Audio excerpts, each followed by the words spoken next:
Well, 2 weeks ago, we witnessed the climax to the Invasion storyline at Survivor Series 2001, effectively signifying the official end of WCW as we knew it. So, in honor of WCW and the run they had and the contributions they made to professional wrestling, this time we're going to turn the clock back to the pre-WCW days of Jim Crockett Promotions and getting a look at the stars, or some of the stars at least, who helped define that company in the future. JCP, along with the National Wrestling Alliance, present Starrcade 1985, The Gathering, from November 28th, simulcast from the Omni in Atlanta, Georgia, and the same venue we just saw Survivor Series at, the Greensboro Coliseum in Greensboro, North Carolina. This closed circuit event was nominated by Adam Vanderplum, Roberto Alex Gonzalez, Ryan Capps, and James Hager over at patreon.com/wrestlingwithregret. That's right, an event being broadcast from two venues at the same time. An idea so nice, the World Wrestling Federation stole that for WrestleMania 2 the following year, adding a third city to terrible results.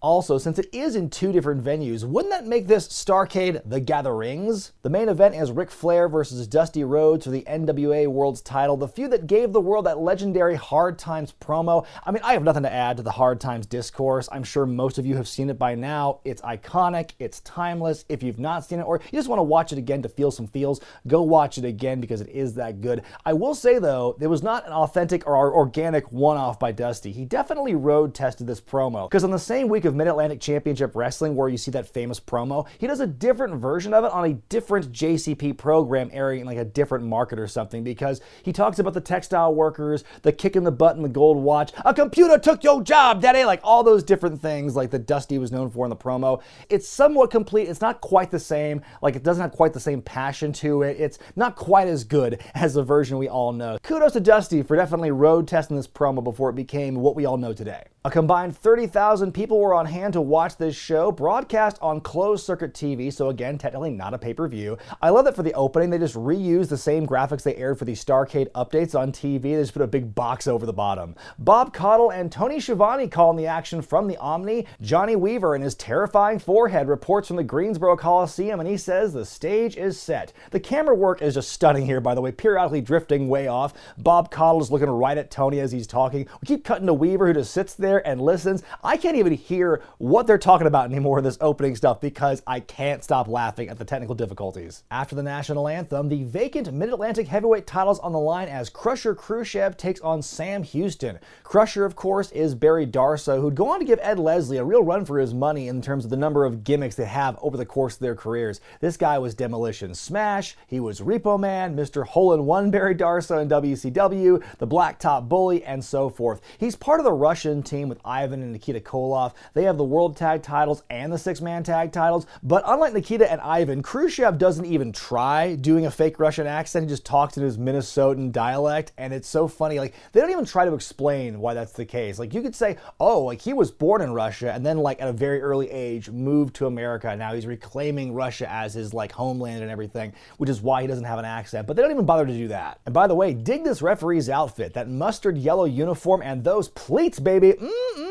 Kruschev showing off the strength early on. There's a big old slam, but Houston dodges the follow-up. I do kind of like the sizing each other up early on, but it does take a while. Houston with the head scissors and holds on for a good long time. Kruschev finally fights out of it using his strength, gets him in the corner, and then just sits there for a good while here. What is happening? Some extremely slow form of spot calling? I like the flapjack by Kruschev. Houston tries to dodge an attack, but Kruschev catches him with a big punch. Sam gets out of the bear hug, begins to mount a comeback, hits the big bulldog, goes for the pin, but Krushev's foot was on the rope. Houston thinks he's won though, but he walks right into the Russian sickle. Kruschev wins and is the new Mid-Atlantic champion. I give this opening match 1.5 stars out of 5. Lots of slow build at the start of this one. I know that, the matches of the time were different. I'm trying to take that into account, but sometimes there's a bit too much slowdown, a bit too much kind of like pacing about and waiting for something to happen. I think that was a bit too much for an opening contest, in my opinion. It just drags a bit long at the beginning, and then from there it's just kind of standard fare. I love how Houston is still selling in the ring when they show the graphic for the next match. It's a Mexican death match as the Raging Bull Manny Fernandez takes on Abdullah the Butcher.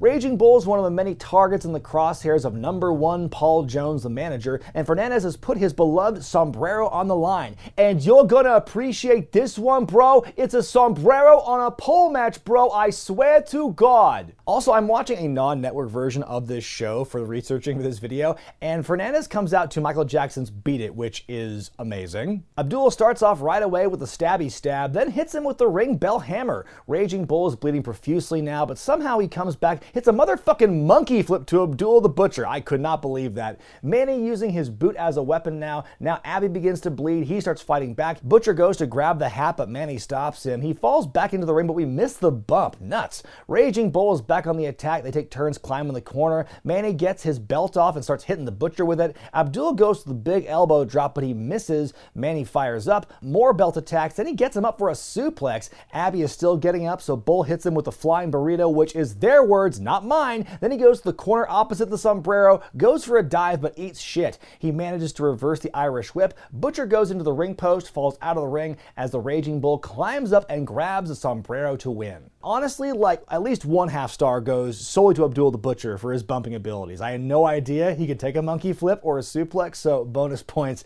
for Abdullah on that one. Besides that, nice little bit of drama near the end. I think it's funny that for what's essentially the opening match at the Atlanta portion of the show, we're already just getting buckets of blood from the get-go.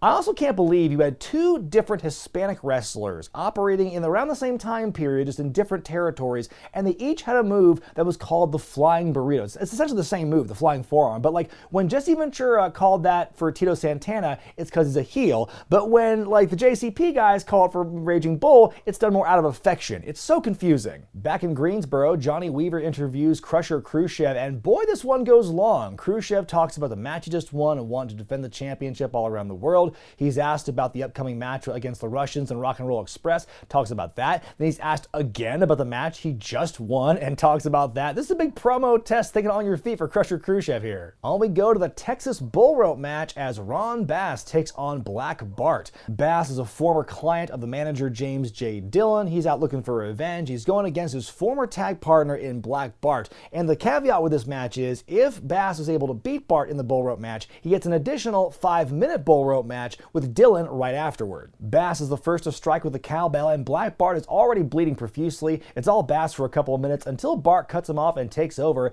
Bass grinding the rope over Bart's jam-covered face. The fight moves to the outside for a bit, Dillon freaking out as the fight wears both men down. Bass dodges an attack in the corner, comes down with a cowbell off the turnbuckle to win.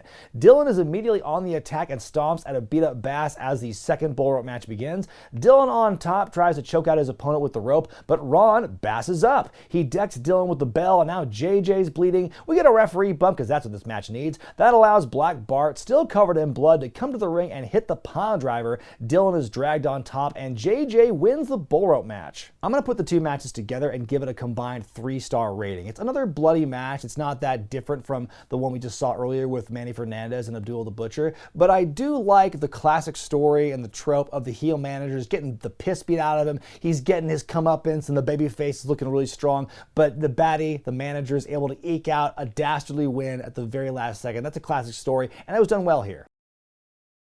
Well, are you ready for some arm wrestling? Here comes superstar Billy Graham to take on the Barbarian. #1 Paul Jones in another feud, this time against the former world champion, the superstar. Graham wants a match with Barb, but he's got to take him on in a $10,000 arm wrestling match first. Ooh, what a baddie Paul Jones is. All those hoops he's thrown in front of Graham. The arm wrestling commences, and they have a very nice worked arm wrestling match. And after some drama, Graham wins, but like in the last match we just saw, the heels get some heat as we transition into part 2. Barb's all over Billy, who's now bleeding. Who knew something that started out as an arm wrestling match could get so violent?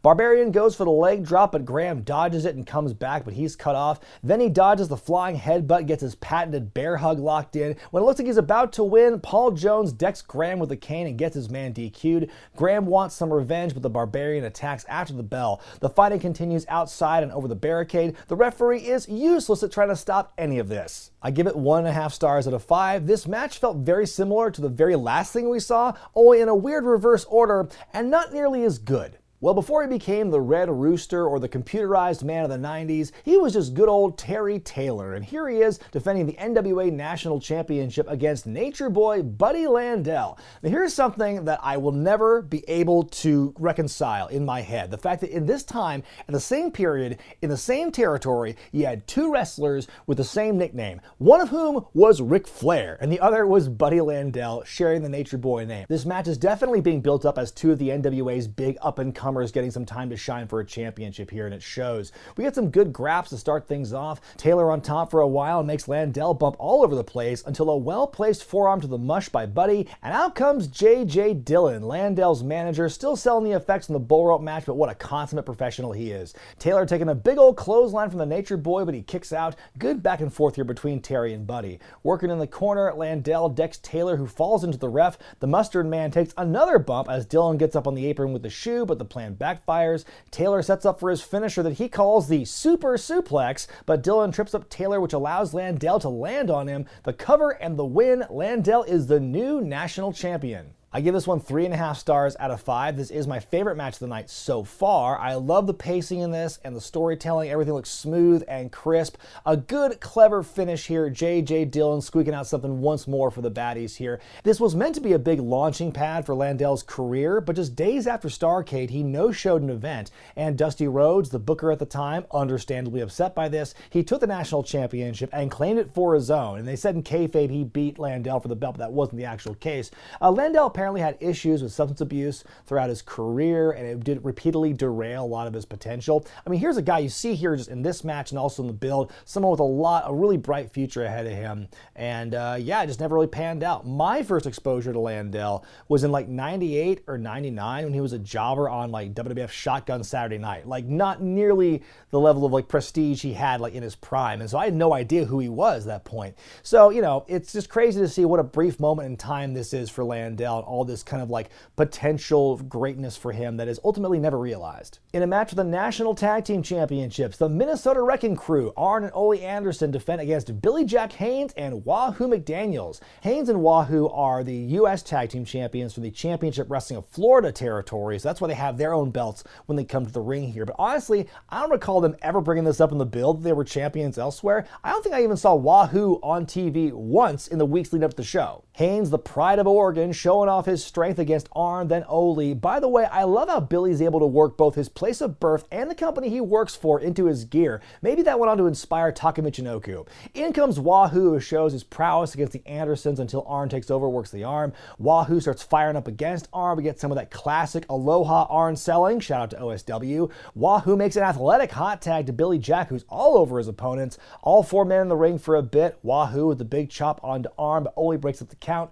Wahoo fighting Arn in the corner. Ole trips him up and holds his feet down during the cover. The Andersons retain. I give it 2 stars out of 5. This match felt kind of blah for me. Of all the tag team matches we see on Starrcade tonight, I think this feels like the weakest. And also I think the finish is a little too close to the nose for the finish we saw to the national title match we just saw with Landel and Taylor, where there's a trip up, the leg is held down. It's just very samey. And so I do dock some points for that one. Johnny Weaver tosses to intermission. Wow, that's a concept. Now we hear from J.J. Dillon and Buddy Landel after the break. Dillon putting himself over and is stable.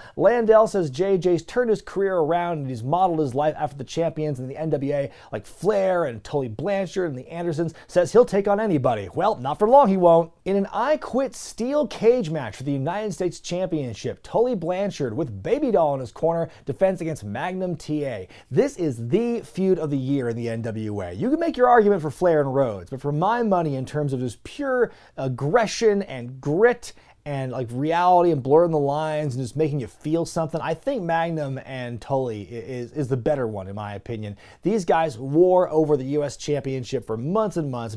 Tully's the one who beat Magnum for it originally. The last time they fought in the ring, it went nearly an hour before a double count out. Things have gotten so heated and so personal here. There was a recent TV segment in which Tully's valet Baby Doll confronts Magnum and he's like, "I'll show you what a real man's like," and he just forces himself on her as David Crockett yells, "She likes it!" Then she slaps Magnum Magnum, then he grabs her and rips her shirt, and in that moment, it's hard to remember he's the babyface in this feud. So the match is finally made by a begrudging NWA president Bob Geigel, no time limit, I quit match, steel cage, and there's some great promo work by both these guys going into this matchup here on the Go Home Mid-Atlantic show. Go check that out because they're both promos are great. The ring announcer calls him the vastly popular Magnum TA. Like, yeah, but is that your job to say it? Grappling and tussling for a while leaves a Tully getting the first real advantage. He throws Magnum into the cage while he's bleeding from the get-go. He fights back and drops Blanchard into the ropes, but then Tully pulls him into the cage moments later, and here's the referee with a mic check. 1, 2, 1, 2.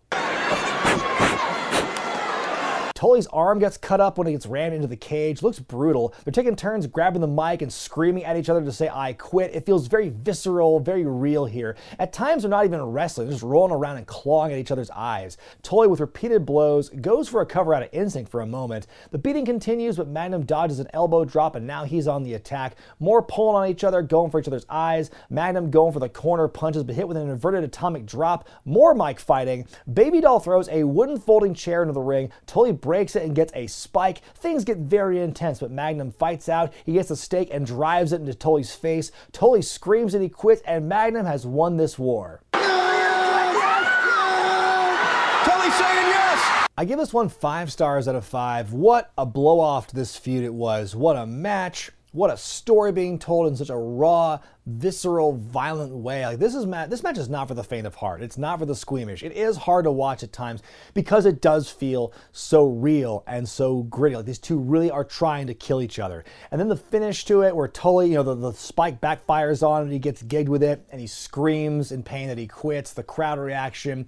It's an amazing moment, an amazing feeling. And for Magnum TA, this is definitely one of his biggest career moments for sure. And so, yeah, definitely check this one out. It's definitely like the standard that was set for I Quit matches for years to come after this. Then we take a hard turn to the Atlanta street fight as the Midnight Express take on Jimmy Valiant and Miss Atlanta Lively, aka Ron Garvin in drag. So why is future world champion Ronnie Garvin dressed like a woman? Who knows? It's never really explained. It's never really said, oh, this is Ronnie Garvin. It's just, oh, he's dressed like a woman here. Apparently, Ron Garvin did enjoy dressing in drag from time to time when he was off the clock, and so they decided to turn into an angle, I guess. Valiant was being beaten up by the Midnight Express. He said he was going to look for some street people like him to, fight them, and then Atlanta Lively shows up. She's got a mean right hook. That's all we really know about her. Jim Cornette's omnipotent voice announces the hour of midnight is about to fall before they make their entrance. Dig those snazzy tuxedos. The match starts out with some talcum powder and the fists begin to fly. Midnight brawling in the tuxes is a great visual. They're fighting on the outside now. Bobby just takes a big old Beal bump onto the concrete from Valiant. Lover boy Dennis gets the hell beat out of him and he's bloodied, but Eaton finally breaks it up. Now Condrey has powder of his own. Condrey and Eaton just start beating the shit out of Jimmy with belts. They pants Miss Atlanta Lively for a bit. The Boogie Woogie Man is down. More clothes come flying off. Jim Cornette dinks Miss Atlanta Lively with a tennis racket. They keep Valiant out of the ring so the heat can continue. Bobby goes for an Alabama jam on Valiant, but Miss Atlanta Lively with the interception with a big uppercut. The cover, and in Tony Schiavone's words, the street people win. Then they strip JC of his tux to reveal the heart boxers, just like in the cartoons. I've always wondered who wears underwear like that on the regular and who doesn't expect them to be shown in front of a crowd in an embarrassing fashion. I give it 2.5 stars out of 5. A very frenetic affair on this one. It's all over the place, and there are some great bumps in this match, particularly by Bobby Eaton, but it's just kind of a strange match. Very short to boot as well. Otherwise, I might have given this a better rating. And when you think about the history of the Midnight Express at Starrcade, what a weird matchography they have here. They've got the 2 scaffold matches. They got this thing against Jimmy Valiant and Ron Garvin in drag. Not very befitting of a team with the prestige of Midnight Express, but there you go. Johnny Weaver with the interview with Magnum TA, the new U.S. champion. He said the title is back where it belongs. This is the fighting champion's belt, and he'll be the champion for a long time. On we go to another cage match, this time for the NWA World Tag titles, as Ivan and Nikita Koloff defend against the Rock and Roll Express. Yeah, Krusher Kruschev outside in the corner for the Russians, Don Kernoodle for Rock and Roll. So here we are, another tag team match in a cage with traditional tag rules. Let's see how long they commit to that. Morton holds his own against the Russians, and Robert Gibson tags into a great reception from the fans. R&R able to get a roll against Ivan. Some double teaming going on by the babyfaces. Now Ivan's bleeding. Nikita slams Robert face first into the cage wall and begins to take over. Now some sneaky double teaming by the Russians. The referee's back turned. Again, what difference does that make? Nikita even biting Robert's forehead now. All four men in the ring. Shivani points out it's no DQ, so these guys can technically do whatever they want. Thank you, Tony. Ivan wearing down Robert in the middle of the ring, goes for a cover, but Robert gets his foot on the ropes. Gibson goes for another comeback, but the Russians cut him off. The crowd chants USA as Morton hits a dropkick, but we get another referee bump. We do get a cool finish moments later, though. There's a blind tag, Ivan with a backdrop to Robert, but Ricky gets the O'Connor roll on him. As he does it, the 3 count, R&R win the World Tag titles. Ricky Morton escapes the cage, but Robert Gibson not so lucky. He gets beaten up by the Russians until multiple guys start piling in to save the good guys as the Russians finally leave. I give this one 3.5 stars out of 5. This was a solid match. I like the physicality and the emotion behind everything they did here in this one. I think all 4 guys did great. The crowd really helped elevate this match in my opinion. And that tag team finish with the backdrop and then the roll up at the same time was pretty cool. On we go now to the main event of the evening for the NWA Worlds Championship as Ric Flair defends against Dusty Rhodes. This is it, folks. This is the hard times feud, but how did we get to this point? Well, several months ago, Dusty was feuding with the Russians, and in doing so, kind of got into Ric Flair's business.